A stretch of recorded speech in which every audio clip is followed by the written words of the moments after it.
സുഹൃത്തുക്കളെ നമസ്കാരം. Stop this nonsense എന്ന പരമ്പര തുടരുന്നു. എൻ്റെ അഭിപ്രായത്തിൽ ഞാൻ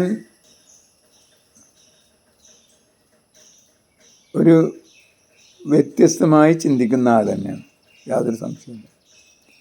വിദ്യാഭ്യാസത്തിലായിക്കോട്ടെ,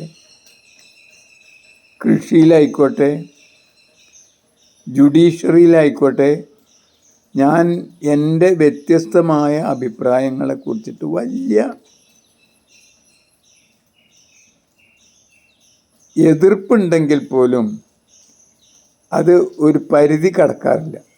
അതുകൊണ്ട് തന്നെ എൻ്റെ അഭിപ്രായത്തിൽ എൻ്റെ കാര്യം, എൻ്റെ ഈ ആശയങ്ങളൊക്കെ ഭീകരമായ നോൺസെൻസ് ആവുന്നത് അവരുടെ പ്രത്യേകിച്ചും മോഡേൺ മെഡിസിനാണ്.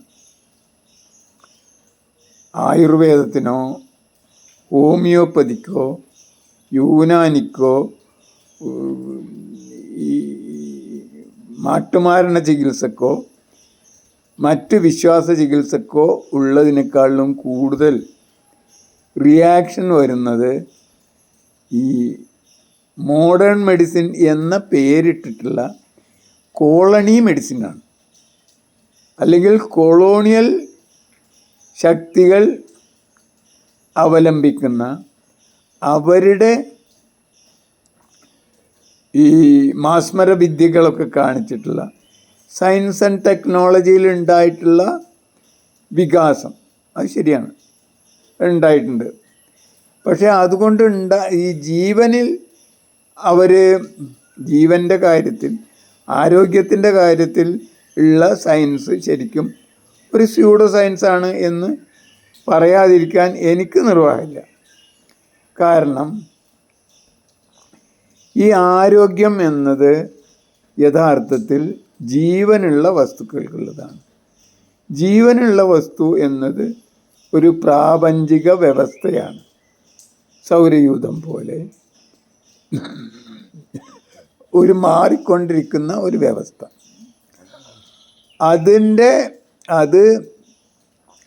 അതാണ് ജീവൻ. ഈ ജീവനുള്ള വ്യവസ്ഥയെ മനുഷ്യൻ്റെ ഈ വിജ്ഞാനത്തിൻ്റെ അതിരുകൾക്കപ്പുറമാണ്. ജീവൻ എന്നതും അതേപോലെ തന്നെ സൗരയൂഥം എന്നതും അതേപോലെ ഇനി ഈ സൂക്ഷ്മ പ്രപഞ്ചമായ ആറ്റം എന്നതും ഇലക്ട്രോൺ എന്നതും ഇതൊക്കെ തന്നെ മനുഷ്യൻ്റെ വിജ്ഞാന അതിരുകൾക്ക് അപ്പുറത്തുള്ളതാണ്. അത് നമുക്ക് മനസ്സിലാക്കാം, പക്ഷേ അതിൽ ഇടപെടാൻ കുറച്ച് പ്രയാസമാണ്. അതിനെ നമുക്ക് നേർവഴിയിലേക്ക് കൊണ്ടുവരാൻ കുറച്ച് പ്രയാസം. അതൊക്കെ നമുക്ക് ഉപയോഗിക്കാം എന്നേ ഉള്ളൂ. അപ്പോൾ അതിന് ഒരു പരിധിയുണ്ട്. അതേപോലെ തന്നെ ഈ ജീവൻ എന്നത് മാറിക്കൊണ്ടേയിരിക്കുന്ന ഒരു വ്യവസ്ഥയാണ്. അതിന് വികാസം ഉണ്ടാവും, വളർച്ച ഉണ്ടാവും, തളർച്ച ഉണ്ടാവും, ഒന്ന് കഴിഞ്ഞിട്ട് വേറൊന്നുണ്ടാവും. ഇത് ഏതുപോലെ സൗരയൂഥം പോലെ. സൗരയൂഥത്തിൽ കൃത്യമായ ഒരു വ്യവസ്ഥക്കനുസരിച്ച് അത് നീങ്ങിക്കൊണ്ടേയിരിക്കുന്നു. അതൊരിക്കലും ഒരു സ്ഥലത്ത് നിൽക്കുകയല്ല. അതേപോലെ തന്നെയാണ് ജീവൻ്റെ അവസ്ഥ. ഈ ജീവനിൽ സ്വാഭാവികമായും കാലത്തിന് അല്ലെങ്കിൽ മാറ്റത്തിന് ഒരു വലിയ അടിത്തറ ഉണ്ടെന്നോ സ്ഥാനം ഉണ്ടെന്നോ അല്ലെങ്കിൽ ഡയമെൻഷൻ ഉണ്ടെന്നോ മാനുണ്ടെന്നോ പറയാം. അതായത് ഈ മാറ്റം എന്നത് പ്രപഞ്ചത്തിൻ്റെ പൊതുവായ അല്ലെങ്കിൽ ഒഴിവാക്കാൻ പറ്റാത്ത ഒരു മാനമാണ് എന്നതാണ് യഥാർത്ഥത്തിൽ 20-ാം നൂറ്റാണ്ടിൻ്റെ പുതിയ കണ്ടുപിടുത്തമായ ആപേക്ഷികതാ സിദ്ധാന്തത്തിൻ്റെ അടിത്തറ. ഈ പ്രപഞ്ചത്തിൻ്റെ സ്വഭാവമായ അല്ലെങ്കിൽ മാനമായ ഈ മാറ്റത്തെ മാറ്റി നിർത്തിയാൽ, മാറ്റം എന്നത് സ്വാഭാവികമാണ് എന്ന് നമ്മൾ അംഗീകരിച്ചാൽ ഈ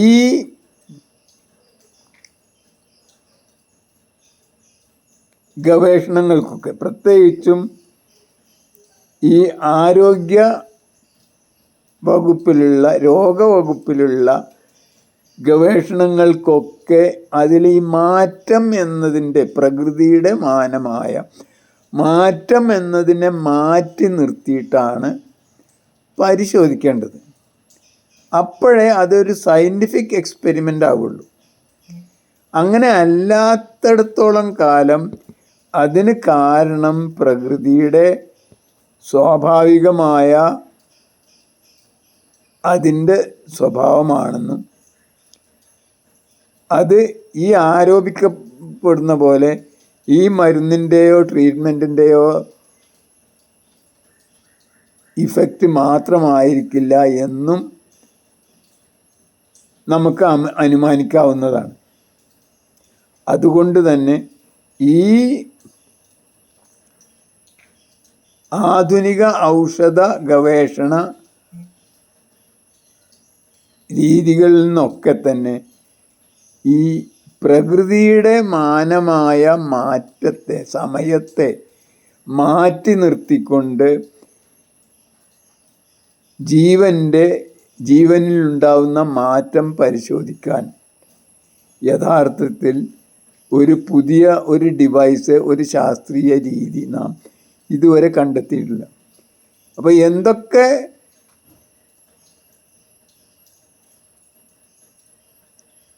ആരോഗ്യരംഗത്തുള്ള, രോഗരംഗത്തുള്ള, ചികിത്സാ രംഗത്തുള്ള, ഔഷധ രംഗത്തുള്ള ഗവേഷണങ്ങൾ നടക്കുന്നുണ്ടെങ്കിലും, ആധുനിക ഗവേഷണങ്ങളാണെങ്കിലും അവയ്ക്കൊക്കെ ഒരു വളരെ അടിസ്ഥാനപരമായ കുറവുകൾ, വീക്ക്നെസ് ഉണ്ട്. അതാണ് പ്രകൃതിയുടെ മാറ്റം. അതിനെ മാറ്റി നിർത്തിയിട്ട് ഇവർ പരിശോധിച്ചോട്ടെ. അത് ജീവനുള്ള എല്ലാ ഇതിനും മാറ്റമുണ്ട്. അപ്പോൾ ജീവൻ ഇല്ലാതാക്കിയിട്ടുണ്ടെങ്കിൽ പിന്നെ ഇവരെ പരിശോധനക്ക് ഒരർത്ഥം ഉണ്ടാവില്ല. ഈ ഒരു ജീവൻ എന്ന സാധനം ഇല്ലാത്ത ഒരു വസ്തുവിന് എന്ത് മരുന്ന് കൊടുത്താലും അത് ഉണ്ടാവില്ല. അതെല്ലാവർക്കും അറിയണമല്ലേ. ഇപ്പോൾ ജീവൻ രക്ഷാ മരുന്ന് എന്നൊക്കെ പറയുന്നത് വെറുതെ നുണ പറയണേ, വലിയ നുണയാണത്. ജീവൻ ഇല്ലാത്ത ഒരു വസ്തുവിന് ആ മരുന്ന് കൊടുത്തിട്ട് പിന്നെ ഉണ്ടാവുക, അപ്പോൾ നമുക്ക് പറയാം ശരിയാണ് ജീവനുള്ളത്. അപ്പോൾ അതേപോലെ തന്നെ ഞാനിപ്പോൾ കഴിഞ്ഞ ദിവസം എൻ്റെ ഈ വീഡിയോ ഒരു സുഹൃത്തിനെ, ബഹുമാനിക്കുന്ന എൻ്റെ ഒരു ഡോക്ടർ ഞാൻ കാണുന്നുണ്ട് കേട്ടോ എന്ന് പറഞ്ഞു. അപ്പോൾ അദ്ദേഹത്തിന് കുറച്ചൊരു കുമ്പൊക്കെ ഉണ്ട്. അപ്പോൾ ഞാൻ പറഞ്ഞു, ഇതൊന്നും ഈ പറയുന്ന ആഹാരക്രമം ഒന്ന് ശ്രദ്ധിച്ചാൽ, ഇൻപുട്ട് ഒന്ന് മാറ്റിയാൽ നിങ്ങളെ കുമ്പൊക്കെ പോയി നിങ്ങൾ ആരോഗ്യവാനാകും. എനിക്കിപ്പോൾ കുഴപ്പമൊന്നുമില്ല. അതായത് അവരുടെയൊക്കെ വിചാരം, ഈ മോഡേൺ മെഡിസിൻ്റെ ഒക്കെ വിചാരം, അതിൻ്റെ ഒരു കുഴപ്പം എന്താണെന്ന് വിചാരിച്ചാൽ, നിങ്ങൾ നോക്കിയിട്ടുണ്ടോ, യഥാർത്ഥത്തിൽ ഈ രോഗങ്ങൾക്കൊക്കെ പ്രധാന കാരണം ഇൻപുട്ടാണ്. ഇൻപുട്ട് മിനിമം കലോറി എത്രയാണെന്ന്, അല്ലെങ്കിൽ പിന്നെ ഏറ്റവും കുറഞ്ഞ എത്ര വേണം എന്നുള്ള ഭക്ഷണം വേണം എന്ന് സാധാരണ പറയാറുണ്ട്. പക്ഷെ എന്തുകൊണ്ടാണ് അതിൽ മാക്സിമം പറയാത്തത്? ഇപ്പോൾ ഈ കാലത്തൊക്കെ ഏറ്റവും കൂടുതൽ രോഗത്തിനും ഏറ്റവും കൂടുതൽ കുമ്പക്കും ഇപ്പോൾ എപ്പോഴും നെഞ്ഞിനെക്കാളും സർക്കംഫറൻസ് ഉണ്ടാവും നമ്മളെ വയറിന്. കാരണം കുമ്പയാണ് എല്ലാവർക്കും. അത് തന്നെ യഥാർത്ഥത്തിൽ അമിത ഇൻപുട്ടിൻ്റെ ഒരു ലക്ഷണമല്ലേ? അതിന് പ്രധാന കാരണം നമ്മൾ പിന്നെ മിനിമം കലോറി വേണം ഇന്ന ആളുടെ ജോലിക്കനുസരിച്ച് മിനിമം മാക്സിമം കലോറി എന്താ അതിൽ എഴുതിയൊക്കാത്ത? മാക്സിമം കലോറി ആയിട്ട് എഴുതി വച്ചിട്ടുണ്ടെങ്കിൽ യഥാർത്ഥത്തിൽ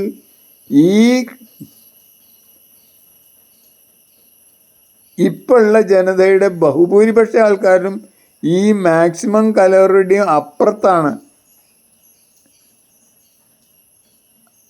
മാക്സിമം കലോറി കഴിഞ്ഞിട്ട് പിന്നെ 1, 2, 3 ഇരട്ടി കൂടുതൽ കഴിക്കുന്നു എന്നതിലുള്ള ഏറ്റവും വലിയ തെളിവാണ് ഇന്നത്തെ നമ്മളെ അമിതഭാരം,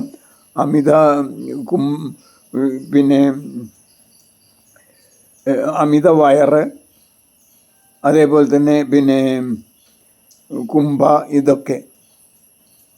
അത് യഥാർത്ഥത്തിൽ നിങ്ങളുടെ പ്രകൃതിയുടെ കൃത്യമായ സത്യസന്ധമായ ഒരിക്കലും നുണ പറയാത്ത വാക്കുകളാണത്. അതാണ് പ്രകൃതിയുടെ വാക്ക്, പടച്ചോൻ്റെ വാക്ക്, ദൈവത്തിൻ്റെ വാക്ക്, അള്ളാഹുവിൻ്റെ വാക്ക് എന്ന് നാം മനസ്സിലാക്കിയിരുന്നെങ്കിൽ വളരെ നല്ലത്. ഈ കലോറി തിയറിയൊക്കെ മിനിമം ഇത് വേണമെന്ന് പറയുമ്പോൾ അതിന് തന്നെ എന്തർത്ഥമുള്ളത്? ഓരോ മനുഷ്യൻ്റെയും കലോറി തിയറി ഡിഫറെൻ്റാണ്. അത് അയാളുടെ ശരീരത്തിൻ്റെ ശുദ്ധിക്കനുസരിച്ചാണ് അയാൾ കഴിക്കുന്ന ആഹാരത്തിൽ നിന്നും അയാൾ സ്വീകരിക്കുന്ന ഊർജം. അശുദ്ധി കുറഞ്ഞ ആൾക്കാരാണ് അമിതമായ ആഹാരം കഴിച്ചിട്ടുണ്ടെങ്കിൽ അത് കൂടുതൽ അപകടം കുറഞ്ഞ വസ്തുക്കളെ അതിന് എടുക്കുള്ളൂ. അപ്പോൾ അങ്ങനെ നമ്മളെ സംബന്ധിച്ചിടത്തോളം ഈ പറയുന്നതൊക്കെ നിർത്തണം എന്ന ആഗ്രഹമുള്ളത് അധികവും എൻ്റെ അഭിപ്രായത്തിൽ ഈ മെഡിക്കൽ സയൻസുമായിട്ട് ബന്ധപ്പെട്ടവരാണ്. മറ്റുള്ളവർക്കൊന്നും അതിനോട് അത്ര തന്നെ ഇപ്പോൾ വിദ്യാഭ്യാസത്തിൽ ഇത് പ്രജാവിദ്യാഭ്യാസമാണ്, അത് മാറ്റി പൗരവിദ്യാഭ്യാസവും പൗരന് വേണ്ട ഗുണങ്ങളുമാണ് നമ്മൾ പരിശീലിപ്പിച്ചെടുക്കേണ്ടതെന്ന് അത്ര വലിയ വിരോധമൊന്നും നമ്മളോടുണ്ടാവില്ല. അതേപോലെ കൃഷി എന്ന് പറയുന്നത് ഭൂമി എത്ര കണ്ട് സമൃദ്ധമാണോ ജീവനുള്ളതാണോ അത്ര കണ്ട് ആണ് അവിടെ സസ്യജാലങ്ങൾ വളരുക എന്നും ആ സസ്യജാലങ്ങളുടെ പ്രവർത്തന ഫലമായിട്ട് സൂര്യപ്രകാശത്തെ ഹാർവെസ്റ്റ് ചെയ്യാൻ നമുക്ക് കഴിവുണ്ടാവും എന്നുള്ളതും എല്ലാവർക്കും മനസ്സിലാവുന്നതാണ്. അതിനൊന്നും അത്ര വലിയൊരു വിരോധം ഉണ്ടായിക്കൊള്ളുന്നില്ല. ഇന്നിപ്പോൾ ചിലർക്ക് രാസവളം ഇട്ടില്ലെങ്കിൽ കീടനാശിനി ഇട്ടില്ലെങ്കിൽ ജീവിക്കാൻ കഴിയില്ല എന്നുള്ള ഒരു ബോധമുണ്ട് എന്നുള്ളത് ശരിയാണ്. പക്ഷെ അതിന് ഇത്ര വലിയ കുഴപ്പമില്ല. നേരെ മറിച്ച് ഇവരങ്ങനെയല്ല എന്നർത്ഥം.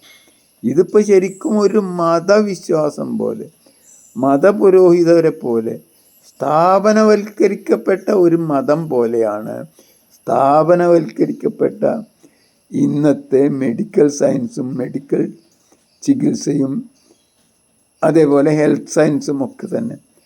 അതിലൊന്നും തന്നെ അവരുടെ ഒരു സയൻസും ആരോഗ്യം ഉണ്ടാക്കില്ല. ആരോഗ്യം നശിപ്പിക്കാൻ മാത്രമേ അതിന് കഴിയുള്ളൂ എന്നുള്ളത് നാം മനസ്സിലാക്കണം. അതുകൊണ്ട് തന്നെ ഇപ്പം നിലവിലിരിക്കുന്നതിൽ എന്തൊക്കെ ചെയ്യാതിരുന്നാൽ കൂടുതൽ ആരോഗ്യം ഉണ്ടാവും എന്ന പുതിയ ചിന്തയിലേക്ക്, ആരോഗ്യത്തിലേക്ക് നാം മാറേണ്ടതുണ്ട് എന്ന് പറയാനാണ് ഞാൻ ഈ പുതിയ ഗവേഷണ രീതി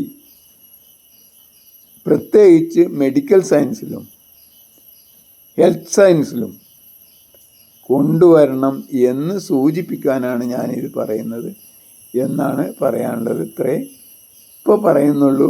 ജയ് ഹിന്ദ്, ജയ് ജഗത്, ജയ് ജീവൻ.